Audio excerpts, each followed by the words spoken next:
মোহতারাম, এবার যে প্রশ্ন জবাবটা জানবো সেটা হচ্ছে, রমাদান মাসে কোরআন খতম করা এটা কি বিদআত হবে?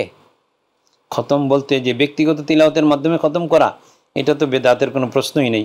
বরং রসুল আকরাম সাল্লাল্লাহু আলাইহি ওয়াসাল্লাম যে বছর ইন্তেকাল করে যান, জিবরিল আমিন প্রতি বছর নবীজির কাছে একবার কোরআন শোনাতেন, কিন্তু ওইবার শেষ বছরে 2 বার শোনাতেন। এই জন্য ওলামায়ে কেরাম বলেন যে কোরআনের হক হলো প্রত্যেক মুমিনের উপর বছরে অন্তত 2টা খতম করা। এইটা খতম করবেন।